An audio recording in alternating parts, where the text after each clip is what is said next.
मित्रांनो नमस्कार, पुन्हा एकदा आपले स्वागत आहे. मित्रांनो, कर्मचाऱ्यांसाठी एक मोठी अपडेट, मोठी आनंदाची बातमी.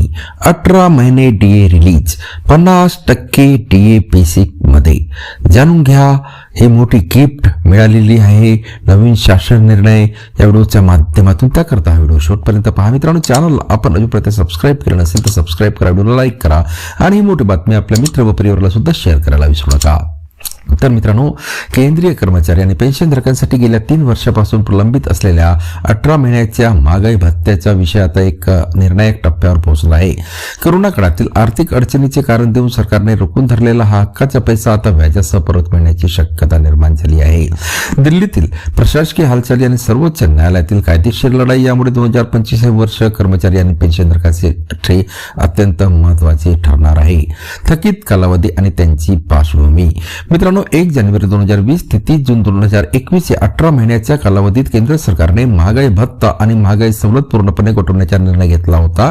सामान्यतः 7व्या वेतन आयोगाच्या शिफारशीनुसार दरवर्षी जानेवारी आणि जुलै महिन्यात महागाईच्या आकडेवारीनुसार हा भत्ता वाढवला जातो. मात्र कोरोना महामारीमुळे उद्भवलेल्या आर्थिक संकटामुळे सरकारने हा निधी आरोग्य सुविधा आणि देशहितासाठी वापरण्याचा निर्णय घेतलेला होता. या 1.5 वर्षाच्या काळात कर्मचाऱ्यांनी वाढत्या महागाईतही जुन्याच दराने वेतन आणि पेन्शन स्वीकारले होते.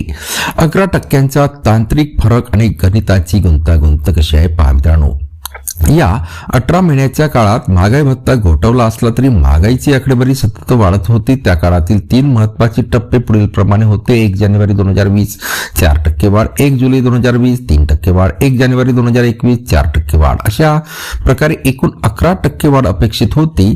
1 जुलै 2021 ला जेव्हा महागाई भत्ता पुन्हा सुरू झाला तेव्हा तो थेट 17% वरून 28% करण्यात आला. मात्र मागील 18 महिन्याची थकबाकी देण्यास सरकारने नकार दिला. कर्मचारी संघटनांचा असा दावा आहे की महागाई वाढली होती हे सरकारने मान्य केले आहे. मग त्या काळातील हक्काची रक्कम का नाकारली जात आहे? सर्वोच्च न्यायालयातील ऐतिहासिक लढा कलम 300A. मित्रांनो, हा लढा आता केवळ प्रशासकीय राहिलेला नसून तो कायदेशीर स्तरावर पोहोचलेला आहे. सर्वोच्च न्यायालयात झालेल्या सुनावणीत कर्मचाऱ्यांच्या वकिलांनी अत्यंत महत्वाचा मुद्दा मांडलेला आहे.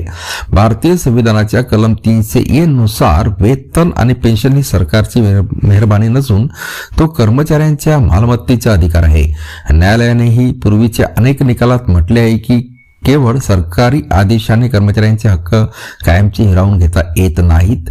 जर न्यायालय कर्मचाऱ्यांच्या बाजूने निकाल दिला तर सरकारला ही रक्कम विलंब शुल्कासह व्याजासह द्यावी लागू शकते. पुन्हा भेटूया नवीन अपडेटसह पुढच्या व्हिडिओमध्ये. धन्यवाद.